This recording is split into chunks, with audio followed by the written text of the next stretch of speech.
할렐루야. 오늘도 하나님이 예비하신 은혜가 있는 줄을 믿습니다. 저는 이 시간에 서로 용서하라, 서로 용서하라 하는 제목으로 함께 은혜를 나누고자 합니다.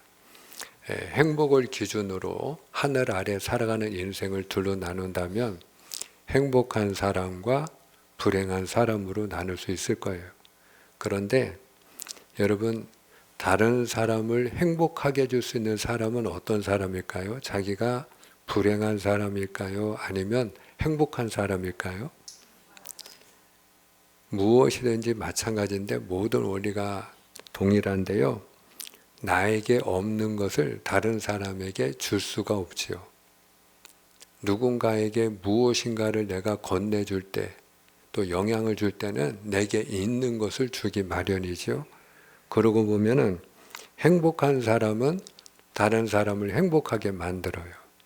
근데 자기가 불행하면 다른 사람도 불행하게 만들지요. 그렇다고 한다면 우리가 어떤 사람이 되어야겠습니까? 행복한 사람이 되어야겠죠. 그런데 이 행복한 사람과 불행한 사람을 나누는 중요한 기준이 있는데 여러 가지가 있을 수 있지만 오늘 말씀은 우리에게 무엇을 강조하고 있느냐? 그게 바로 용서라는 거예요. 용서. 그래서 오늘 말씀을 보면 하나님이 우리에게 중요한 명령을 들려주십니다.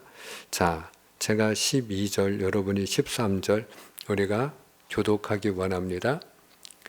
12절, 13절 교독합니다. 그러므로 너희는 하나님이 택하사 거룩하고 사랑받는 자처럼 긍휼과 자비와 겸손과 온유와 오래 참음을 옷 입고 누가 누구에게 불만이 있거든 서로 용납하여 피차 용서하되 주께서 너희를 용서하신 것 같이 너희도 그리하고. 아멘. 자, 12절에 보면은 우리가 누구인지를 분명하게 말씀하고 있죠. 내가 누구냐 하는 건 항상 중요한 이야기죠. 정체성에 관한 이야기죠. 자, 오늘 내가 누구입니까? 너는 하나님이 택하시고 또 거룩하게 하시고 또 하나님의 사랑을 받는 하나님의 자녀라는 거예요. 그러므로 하나님의 택함 받은 자녀, 또 거룩하게 구별된 자녀, 사랑받는 자녀로서 우리가 해야 될 일이 있다는 겁니다. 그게 뭐냐? 그게 다름 아니라 13절에 서로 용납하고 피차 용서하는 일, 이것이 바로 하나님의 택함 받고 거룩하여지고 사랑받는 하나님의 자녀가 해야 될 일이라는 거예요. 그런데 이 용서하는 일이 쉬운가요? 어려운가요? 쉬운 일이 아니거든요. 어려운 일이거든요. 그래서 오늘 12절에 보면 이 용서를 하기 위해서 우리가 무엇이 필요하냐, 어떤 옷을 입어야 되느냐, 긍휼, 자비, 겸손, 온유, 오래 참음, 이와 같은 옷을 우리가 입어야 된다는 거예요. 이와 같은 옷을 입고 있을 때 그때 우리가 할 수 있는 게 용서다 하는 것이죠. 근데 중요한 건 뭐냐? 여러분, 오늘 서로 용납하고 피차 용서하라 하는 것입니다. 이 말씀, 이 명령을 한마디로 이야기하라고 한다면 서로 용서하라 하는 거예요. 한번 따라합니다. 서로 용서하라. 할렐루야. 그러면 왜 서로 용서하라고요? 여러분, 우리가 용서하면 행복해지기 때문이에요. 용서하면 나도 행복해지고 용서하면 다른 사람도 행복하게 만들 수 있기 때문이지요. 그 대표적인 사람이 누구냐? 요셉입니다. 요셉. 요셉이 형들에 의해서 애굽의 노예로 팔려갔죠. 그런데 하나님의 은혜로 그가 애굽의 총리가 됐어요. 온 땅에 흉년이 들었죠. 그런데 애굽 땅에 먹을 게 있어요. 그러니까 그의 형제들이 애굽 땅에 먹을 걸 구하러 내려오지요. 그런데 그들이 곡식을 구하러 내려왔다가 누구를 만났죠? 바로 자기들이 팔아넘겼던 요셉을 만나죠. 근데 그 요셉이 그 형제들을 용서하고 그리고 그 형제들과 아버지를 위하여 그 애굽 땅의 기름진 땅, 목축하기 참 좋은 땅, 고센 땅을 마련해 놓습니다. 그래서 그 야곱의 집안 식구들이 전부 애굽의 고센 땅에 내려와요. 그리고 그곳에 그들이 정착하고 그리고 그들이 잘 살게 되지요. 그런데 세월이 지나면서 아버지가 죽었어요. 아버지가 죽으니까 형제들이 다 두려워 떱니다. 이제 아버지가 우리에게 그동안 울타리가 되어주고 보호막이 되어주었는데 근데 방패 역할을 했던 그 보호막이었던 아버지가 계시지도 않으니 이제 요셉이 우리를 해코지하고 복수하면 어떡하나. 그래서 그 두려운 마음에 형제들이 요셉을 찾아오지요. 그리고 요셉에게 그들이 이야기를 들려줍니다. 당신의 아버지가 살아생전에 하셨던 말씀을 기억하시지요? 너의 형제들이 너에게 악을 행하였다 할지라도 너의 형제들을 용서해라. 그리하셨으니 이제 당신의 종들을 용서하소서. 우리는 당신의 종들일 뿐입니다. 이렇게 형제들이 용서를 다시 한번 구하는 거예요. 아버지의 힘을 빌려가지고. 그때에 요셉이 눈물을 흘려요. 요셉이 왜 눈물을 흘렸을까요? 이미 자기는 용서했거든요. 근데 그 사실을 아직도 믿지 못하고 두려워 떠는 그 형제들을 보고 그리고 용서를 구하는 형제들을 보니까 눈물이 나는 거예요. 그때 이제 요셉이 그 형제들에게 들려준 말이 이것입니다. 우리가 창세기 50장 19절로 21절 말씀인데요. 우리가 교독하겠습니다. 19절로 21절까지 교독합니다. 요셉이 그들에게 이르되 두려워하지 마소서 내가 하나님을 대신하리이까. 당신들은 나를 해하려 하였으나 하나님은 그것을 선으로 바꾸사 오늘과 같이 많은 백성의 생명을 구원하게 하시려 하셨나니.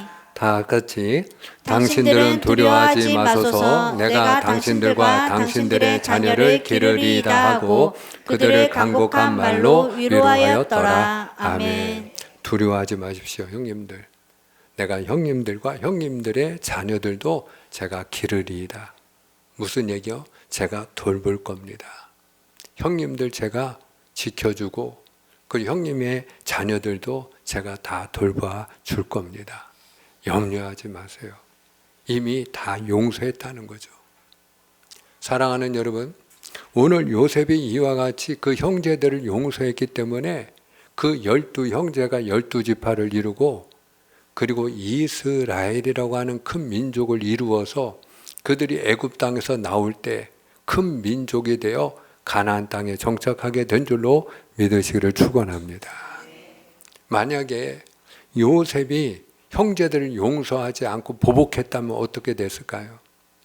그러면 이스라엘 12지파는 없겠지요? 그리고 그 요셉의 후손들도 결과적으로는 나중에 요셉을 알지 못하는 애굽의 왕이 나라를 다스리게 되면 그러면 그 애굽 땅에서 아마 대대로 종살이하고 노예살이하며 불행하게 되었을 거예요. 그런데 요셉이 그 형제들을 용서했기 때문에 12형제가 다 잘되고 12지파를 이루고 그리고 큰 민족을 이루어서 그들이 애굽 땅에서 나올 때 그와 같이 복을 받아 나오게 된 줄로 믿으시를 축원합니다.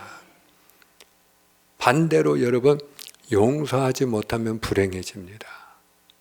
그 대표적인 한 사람이 있는데 1만 달란트의 빚을 탕감받은 종이죠. 예수님이 직접 하신 말씀이에요. 한 임금에게 종이 있는데 그 종에게 임금이 1만 달란트를 빌려준 거예요. 그 종이 갚을 능력이 없어요. 그러니까 주인이 그 종 붙잡아 와라. 그래가지고 네 몸도 팔고 네 마누라도 팔고 자식들도 팔고 재산도 팔아서 빚을 갚으라는 거예요. 그랬더니 이 종이 손이 발이 되도록 비는 거예요. 저를 불쌍히 여기소서, 조금만 참아주시고 조금만 기다려주시면 제가 어떻게 해보겠습니다. 그런데 그 주인은 그 종에게 그런 능력이 없다는 걸 이미 알고 있어요. 그러니까 그를 불쌍히 여기고 탕감해 줍니다. 그가 얼마나 좋았겠어요. 너무 기뻤죠. 하늘이 날아갈 것 같은 그런 기쁨을 가지고 즐거운 마음으로 그가 집에 돌아오다가 자기 동료 한 사람을 만나요. 근데 그 동료가 누군가 하고 봤더니 자기가 100데나리온의 빚을 빌려준 사람이에요. 여러분, 한 달란트가 얼마인지 아세요? 6,000데나리온이에요. 한 달란트가 6,000데나리온이에요. 그 동료에게 100데나리온을 빌려준 적이 있는데 갚지를 않은 거예요. 멱살을 잡고 그리고 빚을 독촉하는 거죠. 너 이놈 잘 만났다. 너 왜 내 돈 안 갚냐? 그러니까 이 동료가 자기가 했던 말을 똑같이 하는 거예요. 조금만 참아 주십시오. 내가 조금만 기다리면 어떻게든 내가 갚겠습니다. 근데 용납하지 않는 거예요. 그 옥졸들에게 동료를 넘기면서 빚을 갚을 때까지 옥에 가두라는 거예요. 그걸 누가 봤느냐? 그 동료들이 봤어요. 그리고 그 동료들이 그 임금에게 와가지고 이야기를 하는 거예요. 주인께서 탕감해 주었던 그 종이 이러이러하게 일을 하더이다. 그 주인이 화가 났지요. 그래서 그 임금이 그 종을 가서 불러와라. 그래가지고 그가 노하여 이야기를 하는 겁니다.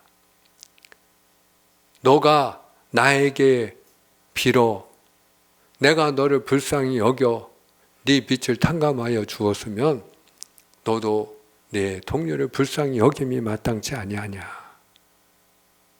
그러면서 이름을 다시 옥에 가두라는 거예요. 언제까지? 1만 달란트의 빚을 갚을 때까지. 여러분, 그 이야기를 하고 나서 예수님이 우리에게 들려주신 결론이 뭔지 아세요? 너희가 중심으로 너희 형제를 용서하지 아니하면 하늘에 계신 아버지께서도 너희에게 이와 같이 하시리라. 무슨 얘기입니까? 용서하지 않으면 용서받지 못한다. 너희도 용서하지 않으면 이와 같이 불행해진다. 이것을 우리에게 들려주고 있는 거죠. 사랑하는 여러분, 용서하면 행복해집니다. 할렐루야. 반대로 내가 용서하지 못하면 불행해지는 거예요. 오늘 13절 말씀을 보세요. 여러분, 오늘 13절 말씀에 누가 누구에게 불만이 있거든 어떻게 하라? 내가 누군가에 대하여 내 마음에 들지 않는단 말이에요. 그 상대방이 배우자일 수도 있고, 여러분 그 상대방이 형제일 수도 있고, 그 상대방이 한 교회를 섬기는 교회 가족일 수도 있고, 이웃일 수도 있겠죠. 직장 동료일 수도 있을 거예요.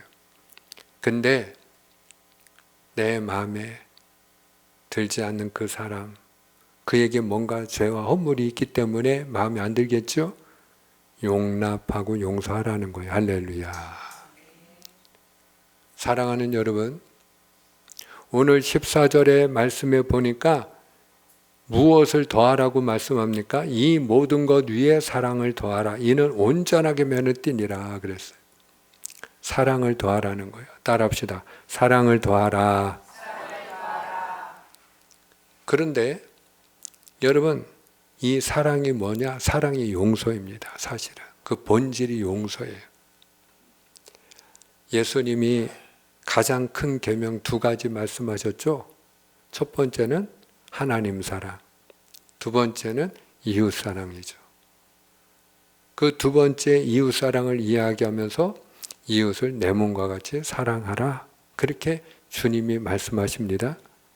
그리고 주님께서 우리에게 새 계명을 주시죠.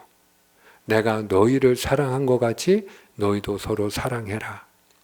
결국 오늘 우리에게 들려주시는 주님의 말씀은 뭐냐? 우리가 사랑하라는 거죠. 용서해라, 사랑해라. 그런데 여러분, 주님께서 우리에게 이와 같이 사랑하라 말씀하고 있기 때문에 우리가 형제를 사랑하지 않으면 그러면 그는 하나님을 안다 모른다. 그는 하나님을 알지 못하는 자라는 거예요. 왜? 하나님이 사랑이시기 때문이라는 거죠. 그 말씀을 요한일서 4장 8절에서 들려주고 있죠. 자, 우리가 요한일서 4장 8절 함께 읽어요. 시작. 사랑하지 아니하는 자는 하나님을 알지 못하나니 이는 하나님은 사랑이심이라. 아멘. 그래요. 사랑하지 아니하는 자, 그는 하나님을 알지 못하는 자다. 왜냐? 하나님이 사랑이시기 때문이라는 거죠. 자, 그런데 여러분, 하나님이 사랑이시기 때문에 우리에게 베푸시는 은혜가 뭔지 아세요? 그게 용서입니다. 하나님이 나를 사랑하는 줄로 믿으시면 아멘입니다. 그럼 고백 한번 해봅시다. 하나님은 나를 사랑하십니다. 아멘입니까? 여러분, 하나님이 나를 사랑하세요. 그래서 하나밖에 없는 아들 예수님까지 보내주신 거예요. 그래서 예수님이 자기 몸과 자기의 피까지 다 쏟으시면서까지 십자가 위에서 죽으신 거예요. 우리를 사랑하시기 때문이죠. 그런데 그 모든 과정, 하나님이 그 아들을 보내주시고 그 아들 예수님이 십자가 위에서 피 흘리고 죽기까지 한 그 모든 과정이 무엇을 하기 위한 과정이었나요? 우리 죄를 용서하기 위한 과정이었어요. 결국 하나님의 아들이 오신 목적도 우리를 용서하기 위함이었고, 예수님이 십자가 위에서 고난 당하시고 조롱 받으시고 죽으신 목적도 우리를 용서하기 위함이었어요. 여러분, 하나님은 우리를 사랑하시기 때문에 우리의 죄를 용서하시는 줄 믿으시길 바랍니다. 하나님은 사랑이시기 때문에 용서하시는 거예요. 그래서 사랑이 뭐냐라고 묻는다면 여러분, 사랑은 곧 허물을 덮어주는 것, 용서하는 것, 그게 사랑이에요. 그래서 베드로전서 4장 8절은 이렇게 말씀하죠. 베드로전서 4장 8절에 사랑에 대하여 말씀합니다. 시작. 무엇보다도 뜨겁게 서로 사랑할지니 사랑은 허다한 죄를 덮느니라. 아멘. 사랑은 허다한 죄를 덮느니라. 사랑은 다른 게 아니고 죄를 덮어주는 거, 허물을 덮어주는 거, 용서하는 거, 그의 허물을 기억하지 않는 것, 그게 바로 사랑이라는 거예요. 사랑하면 용서한다. 사랑하면 용서한다. 용서하는 게 사랑이에요. 누가복음 15장에 보면은 탕자의 이야기가 나오죠. 그 둘째 아들이 아버지가 멀쩡하게 살아 계신데도 불구하고 그 돈이 탐이 나니까 어차피 아버지 돌아가시면 저한테 줄 몫이 있지 않습니까? 그거 살아 생전에 좀 주세요. 막 억지를 부리고 떼를 쓰고 그래가지고 아버지에게서 자기가 상속받을 분을 재산을 물려받죠. 물려받자마자 비행기 타고 해외로 나갔어요. 그리고 어떻게 했어요? 놀고 먹고 그리고 허랑방탕하게 다 탕진했어요. 자기 하고 싶은 대로 살면서 그 많은 재산을 다 탕진했어요. 나중에 먹을 게 없으니까 돼지를 키우는 일을 하면서 돼지가 먹는 그 먹이를, 그 사료를 자기가 먹게 되는데 나중에는 흉년이 들고 가물고 먹을 게 없으니까 그 돼지가 먹는 지엄 열매도 구하기가 어려워요. 줄여 죽게 되었어요. 그때의 둘째 아들이 생각을 합니다. 내 아버지 집에는 양식이 풍족한 품꾼이 많이 있거늘 나는 여기서 줄여 죽겠구나.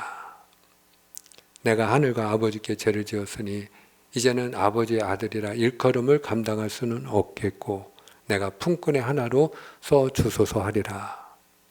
그리고 먹고 살기 위해서 그 아들이 아버지 집으로 돌아오는 거예요. 거지가 돼가지고 돌아오는 거예요. 다 잃어버리고 줄인 몸으로 헐벗은 몸으로 돌아오는 거예요. 근데 그 아버지가 그 몰골이 거지가 된 그 아들을 먼저 알아봐요. 상거가 먼데 그랬어요. 서로 간의 거리가 멀었다 이 말이에요. 아버지가 그 아들을 먼저 알아보고 대문 밖으로 뛰어나옵니다. 목을 끌어안고 입을 맞추고 더러운 게 어디 있어요? 내 아들인데. 냄새가 어디서 나요? 내 아들인데. 입을 맞추고 그리고 그 아들을 맞이합니다. 여러분 그때 그 아들이 감당을 할 수 없는 거예요. 그러니까 아버지 제가 하늘과 아버지께 죄를 지었사오니 제가 아버지의 아들이라 감당할 수 없습니다. 일컬음을 받을 수가 없습니다. 이제 저를 품꾼의 하나로 여기소서. 근데 성경 어디에도 그 아들이 한 말에 대하여 아버지가 대꾸를 하나요? 대꾸했다는 말이 있나요? 거기에 대해서 아버지가 아들에게 무슨 대답을 했나요? 한마디도 대꾸하지 않아요. 왜? 그 아들이 하는 말은 아버지 귀에 안 들리는 거예요. 그냥 아들이 돌아온 것만으로도 너무너무 행복한 거예요. 너무 좋은 거예요. 그래서 그 아버지가 이렇게 얘기하죠. 내 아들이 죽었다가 살아 돌아왔도다. 내가 잃었다가 찾았노라.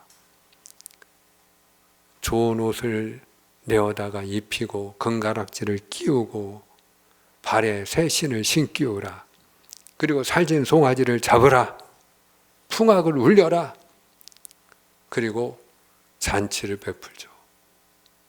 여러분, 아버지는요 이미 그 아들을 용서해 놓고 기다리고 있었던 거지요. 왜요? 사랑하기 때문에. 그 아들을 사랑하기 때문에 조건 없이 용서하는 거예요. 사랑하면 용서하는 줄을 믿습니다. 우리가 구약 성경을 보면 많은 선지자들이 나와요. 많은 선지자들의 이야기 가운데 여러분 우리 마음에 감동을 주는 한 선지자가 있는데 호세아 선지자입니다. 호세아 선지자. 그 호세아 선지자에게 어느 날 하나님이 명령을 주세요. 호세아에게 너 저기 음란한 여인 고멜 알고 있지? 직업 여성이에요. 그 여인을 데려다가 네 아내로 삼으라는 거예요. 호세아가 하나님의 사람이니까 하나님의 뜻에 순종을 하죠. 그래서 그 과거가 있는 여인, 그 음란한 여인을 아내로 맞이합니다.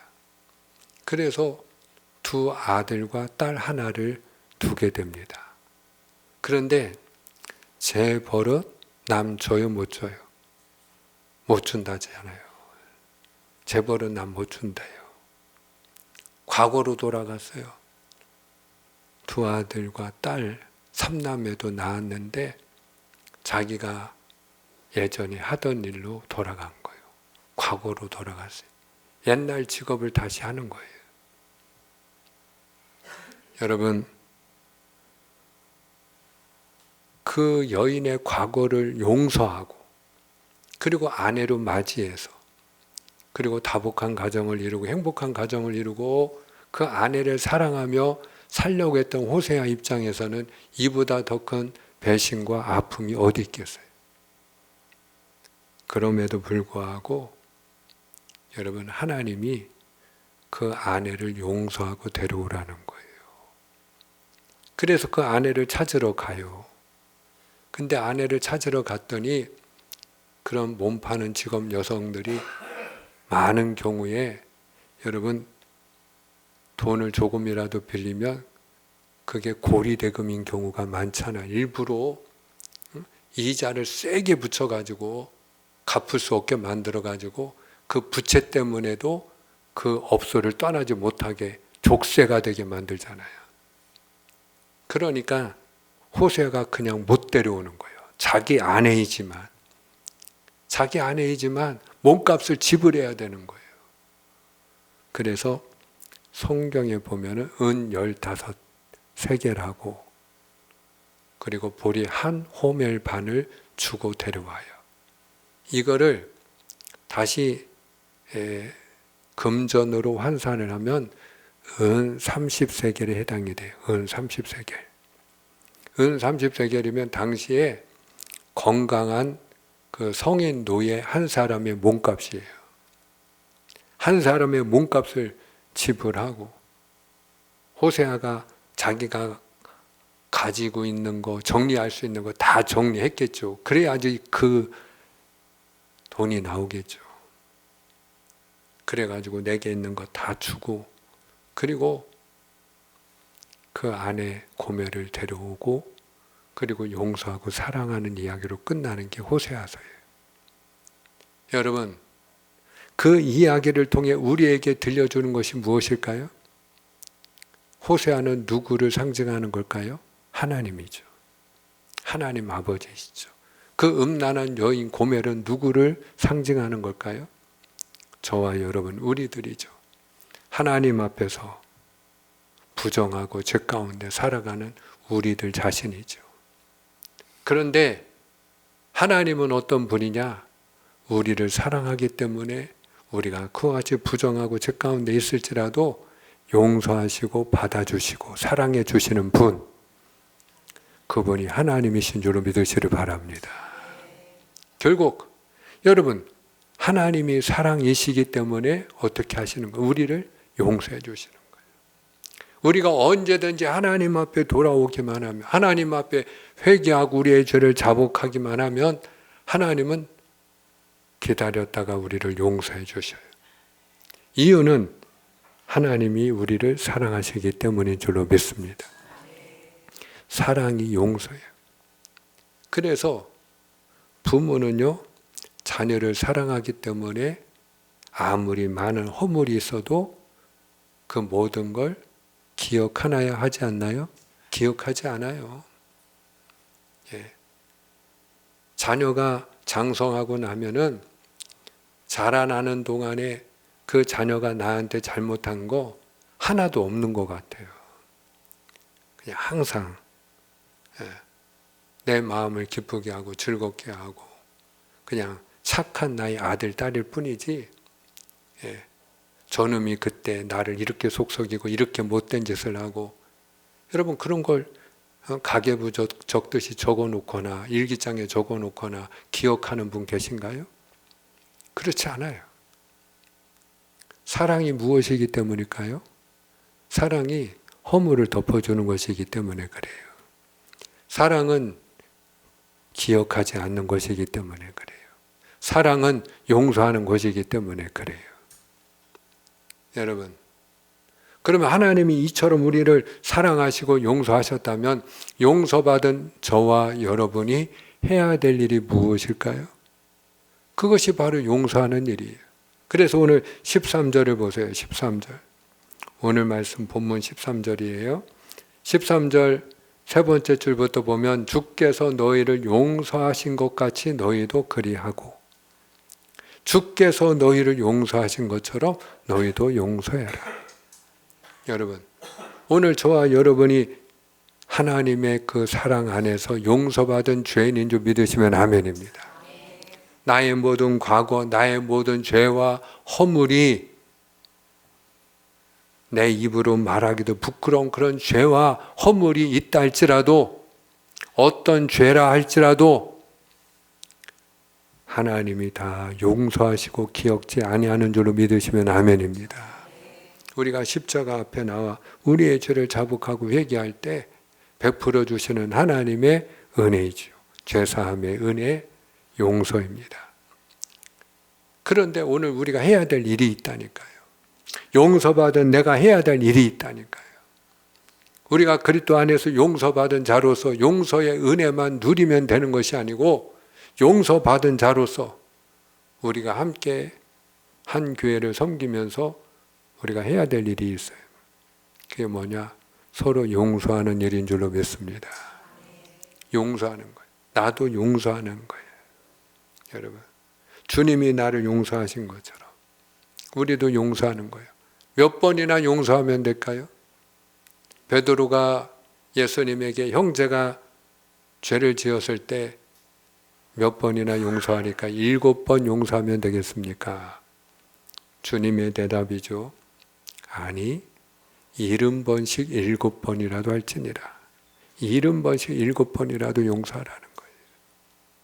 용서할 수 있는 한 용서해라, 이 말이죠. 사랑하는 여러분, 오늘 주님께서 우리에게 가르쳐 주신 주기도문에 보면 우리가 우리에게 죄 지은 자를 사하여 준 것 같이 우리 죄를 사하여 주옵소서라고 주님은 기도하라고 가르치셨어요. 왜 그러냐? 우리가 용서하지 않으면 용서받을 수 없기 때문이죠. 오늘 저와 여러분이 해야 될 일이 용서하는 일인 줄로 믿습니다. 마음에 안 드는데요. 그래서 용서하라는 거예요. 누가 누구에 대하여 불만이 있거든, 마음이 안 들거든, 허물이 있거든, 그러면 어떻게 해라? 용서해라. 용서해라. 말씀을 맺고자 합니다. 하나님은요, 예배자를 찾으시는 분이시죠. 오늘 우리가 이렇게 하나님 앞에 나와 예배할 때 하나님이 기뻐하십니다. 할렐루야. 그런데 하나님 앞에 예물을 드리다가 형제에게 원망 들을 만한 일이 있는 줄 생각나거든 먼저 가서 형제와 화목하고 그 후에 와서 예물을 드리라. 여러분, 하나님이 우리에게 너무너무 원하는 게 있는데 우리가 서로 용서하고 화목하게 지내는 일인 줄을 믿습니다. 그래서 우리가 하나님 앞에 나와서 예배를 드려도 내 마음속에 용서하지 못하는 마음이 있고 내 마음속에 분노가 있으면 은혜를 받나요, 못 받나요? 그럼 은혜 받기 어려워요. 용서하지 못한 마음은 다친 마음이거든요. 내 마음이 닫혀 있는데 여러분, 아무리 하나님이 은혜를 부어주신들 담을 수가 없잖아요. 그래서 우리가 배우자하고 부부싸움을 하고서 상대방을 용서하지 않은 상태에서 나와서 예배를 드리면 그날은 은혜 받기가 쉽지 않아요. 왜? 내 마음이 닫혀 있기 때문에. 여러분, 우리가 용서하지 않으면요, 기도해도 기도의 문이 안 열린다니까요. 응답이 안 된다니까요. 하늘의 문이 열리고 하나님의 은혜가 임하고 하나님의 축복이 임하려면 먼저 우리 마음을 열어야 되는데 그 열린 마음이 용서하는 마음이에요. 오늘 저와 여러분이 서로 용서하며 사는 자가 되어지기를 주님의 이름으로 축원합니다. 용서가 있는 가정, 거기가 천국이에요. 용서가 있는 교회, 거기가 천국이에요. 오늘 저와 여러분이 용서하는 자가 되므로 나도 행복하고 다른 사람도 행복하게 하는, 그리고 사람을 살리는 하나님의 사람이 다 되시기를 주님의 이름으로 축복합니다. 기도하겠습니다.